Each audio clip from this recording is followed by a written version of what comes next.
Well, good afternoon, everyone. It's a pleasure to be able to receive Foreign Minister Popescu to return some of the very warm hospitality that the Foreign Minister, President, the Prime Minister showed me and our team when we were in Moldova just a couple of months ago.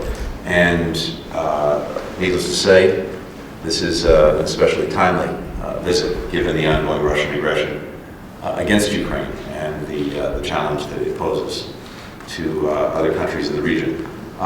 We in the United States strongly support Moldova's independence, its sovereignty, its territorial integrity, and we continue to work very closely together in practical support of all of those things. I have to say, Niku, that the humanitarian response that you've provided to the Russian aggression in Ukraine is extraordinary. Something like 400,000 refugees from Ukraine going to and through Moldova, about 100,000 or so who remain in Moldova, and the generosity that Moldova is showing, the Moldovan people are showing, is really exceptional. We've tried to be as helpful as we can be, including at the most recent conference that took place to help support the efforts that you're undertaking, and we'll continue to do that. I'm very pleased, much more broadly though, that we are actually coming together as a result of our strategic dialogue. We welcome you for that. Glad that you had an opportunity to meet with other colleagues and for the dialogue to go forward so that our partnership can deepen and strengthen, especially in these challenging times. So welcome, it's great to have you here.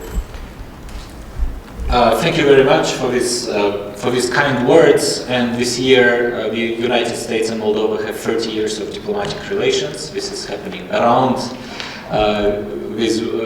in this first few months of the year. And in this period, the United States has been a strong supporter of Moldovan independence, of Moldovan reforms, of Moldovan democracy.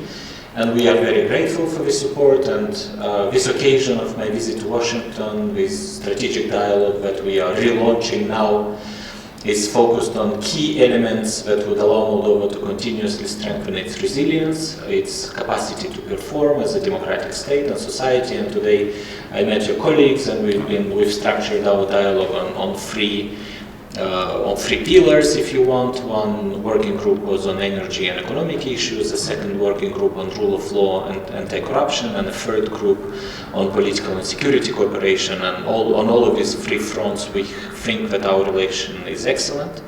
We have a very good interaction with your colleagues, and we've always felt US support for Moldova. Of course, we are in a very difficult region at a very difficult time, and everyone in Europe is affected by this war. Everyone in Europe feels less secure than just 2 months ago. That is a new situation that is challenging also us in Moldova. As you mentioned, we have had a huge wave of refugees. Almost 4% of our population are refugees today.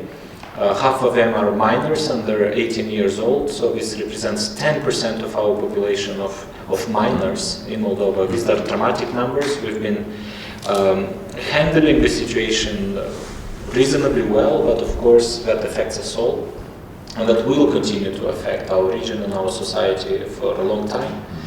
Of course, from the first days and hours of the war, we have strongly condemned the Russian aggression of Ukraine against Ukraine.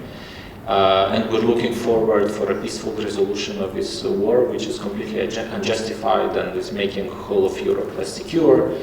And just this last thing that matters for us and for our government is to continue our strong focus on reforms, a strong focus on delivering on the mandate given by our population, and this mandate presupposes a fight against corruption, economic progress, modernization of our country, because I think it's important for us, but it's also important for everyone else in the region to show that democracy works in our part of the world, and that the reforms pay off, and that people can feel the results of these reform efforts. Thank you.